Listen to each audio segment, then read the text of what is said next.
Gênesis capítulo 38. Por essa época, Judá deixou seus irmãos e passou a viver na casa de um homem de Adulão chamado Hira.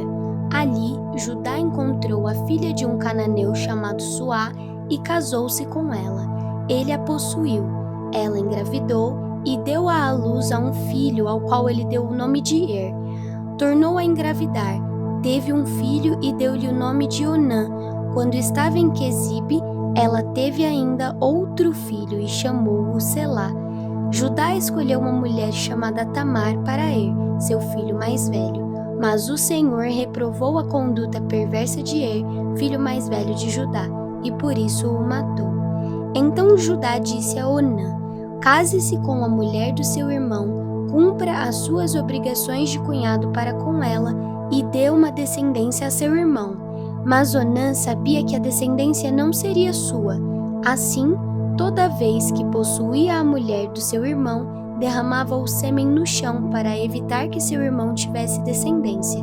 O Senhor reprovou o que ele fazia, e por isso o matou também. Disse então Judá à sua nora Tamar: more como viúva na casa de seu pai até que o meu filho Selá cresça, porque pensou: ele também poderá morrer, como os seus irmãos. Assim, Tamar foi morar na casa do pai. Tempos depois, morreu a mulher de Judá, filha de Suá. Passado o luto, Judá foi ver os tosquiadores do seu rebanho em Timna, com seu amigo Hira, o Adulamita. Quando foi dito a Tamar: seu sogro está a caminho de Timna para tosquiar suas ovelhas, ela trocou suas roupas de viúva, cobriu-se com um véu para se disfarçar e foi sentar-se à entrada de Enaim, que fica no caminho de Timna. Ela fez isso porque viu que, embora Selá já fosse crescido, ela não lhe tinha sido dada em casamento. Quando a viu, Judá pensou que fosse uma prostituta, porque ela havia encoberto o rosto. Não sabendo que era sua nora, dirigiu-se a ela à beira da estrada e disse: venha cá, quero deitar-me com você.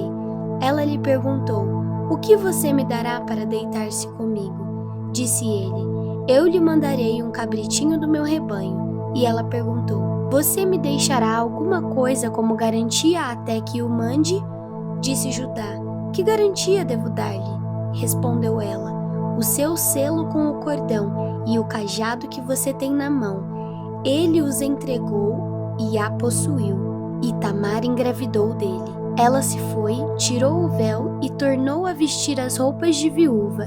Judá mandou o cabritinho por meio de seu amigo Adulamita, a fim de reaver da mulher a sua garantia, mas ele não a encontrou. E perguntou aos homens do lugar: onde está a prostituta cultual que costuma ficar à beira do caminho de Enaim? Eles responderam: aqui não há nenhuma prostituta cultual. Assim ele voltou a Judá e disse: não a encontrei. Além disso, os homens do lugar disseram que lá não há nenhuma prostituta cultual. Disse Judá: fique ela com o que lhe dei. Não quero que nos tornemos motivo de zombaria. Afinal de contas, mandei a ela este cabritinho, mas você não a encontrou. Cerca de 3 meses mais tarde, disseram a Judá: sua nora Tamar prostituiu-se e na sua prostituição ficou grávida. Disse Judá: tragam-na para fora e queimem-na viva. Quando ela estava sendo levada para fora, mandou o seguinte recado ao sogro: estou grávida do homem que é dono destas coisas. E acrescentou: veja se o Senhor reconhece a quem pertencem este selo, este cordão e este cajado. Judá os reconheceu e disse: ela é mais justa do que eu, pois eu devia tê-la entregada a meu filho Selá, e não voltou a ter relações com ela. Quando lhe chegou a época de dar à luz, havia gêmeos em seu ventre. Enquanto ela dava à luz, um deles pôs a mão para fora. Então a parteira pegou um fio vermelho e amarrou o pulso do menino, dizendo: este saiu primeiro. Mas quando ele recolheu a mão, seu irmão saiu e ela disse: então você conseguiu uma brecha para sair, e deu-lhe o nome de Pérez. Depois saiu seu irmão, que estava com o fio vermelho no pulso, e foi-lhe dado o nome de Zerá. Gênesis capítulo 39. José havia sido levado para o Egito, onde o egípcio Potifar, oficial do faraó e capitão da guarda, comprou-o dos ismaelitas que o tinham levado para lá. O Senhor estava com José, de modo que este prosperou e passou a morar na casa de seu senhor egípcio. Quando este percebeu que o Senhor estava com ele e que o fazia prosperar em tudo o que realizava, agradou-se de José e tornou-o administrador de seus bens. Potifar deixou a seu cuidado a sua casa e lhe confiou tudo o que possuía. Desde que o deixou cuidando de sua casa e de todos os seus bens, o Senhor abençoou a casa do egípcio por causa de José. A bênção do Senhor estava sobre tudo o que Potifar possuía, tanto em casa como no campo. Assim, deixou ele aos cuidados de José tudo o que tinha, e não se preocupava com coisa alguma, exceto com sua própria comida.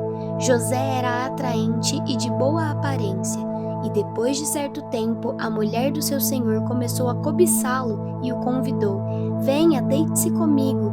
Mas ele se recusou e lhe disse: "Meu senhor não se preocupa com coisa alguma de sua casa, e tudo o que tem deixou aos meus cuidados. Ninguém desta casa está acima de mim. Ele nada me negou a não ser a senhora, porque é a mulher dele. Como poderia eu então cometer algo tão perverso e pecar contra Deus?" Assim, embora ela insistisse com José dia após dia, ele se recusava a deitar-se com ela e evitava ficar perto dela.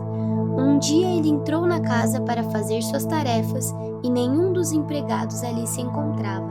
Ela o agarrou pelo manto e voltou a convidá-lo: "Vamos, deite-se comigo." Mas ele fugiu da casa, deixando o manto na mão dela. Quando ela viu que, ao fugir, ele tinha deixado o manto em sua mão, chamou os empregados e lhes disse: "Vejam, este hebreu nos foi trazido para nos insultar.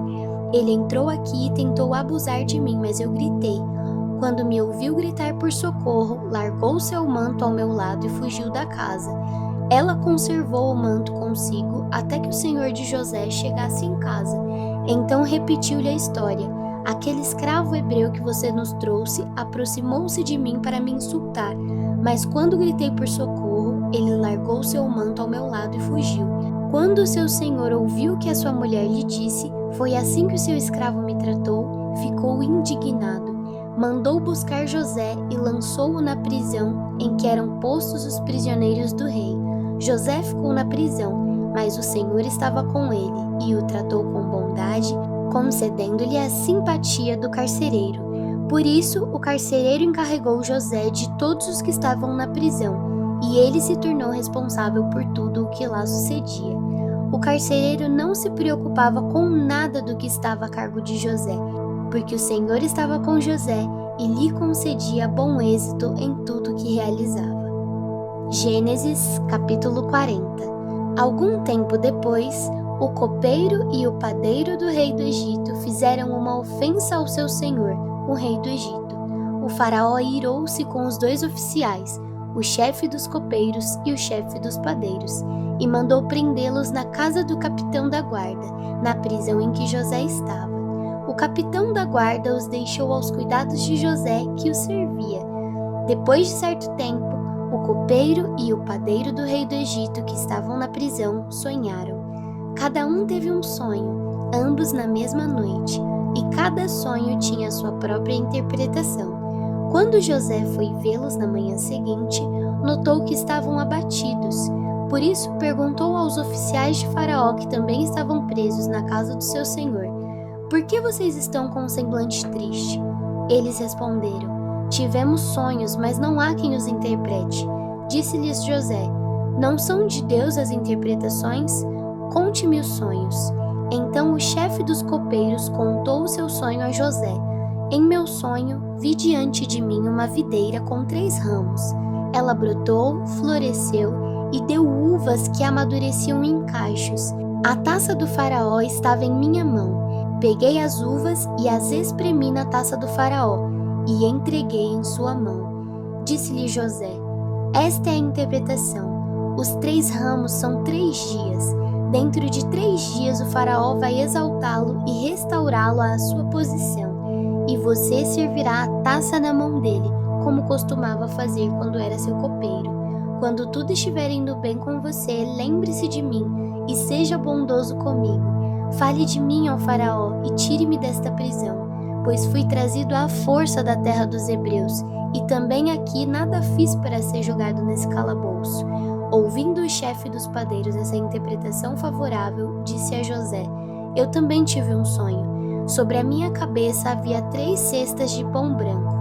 Na cesta de cima havia todo tipo de pães e doces que o faraó aprecia, mas as aves vinham comer da cesta que eu trazia na cabeça. E disse José: Esta é a interpretação. As 3 cestas são 3 dias. Dentro de 3 dias o faraó vai decapitá-lo e pendurá-lo numa árvore, e as aves comerão a sua carne. 3 dias depois era o aniversário do faraó, e ele ofereceu um banquete a todos os seus conselheiros. Na presença deles, reapresentou o chefe dos copeiros e o chefe dos padeiros. Restaurou à sua posição o chefe dos copeiros, de modo que ele voltou a ser aquele que servia a taça do faraó, mas ao chefe dos padeiros mandou enforcar, como José lhes dissera em sua interpretação. O chefe dos copeiros, porém, não se lembrou de José, ao contrário, esqueceu-se dele.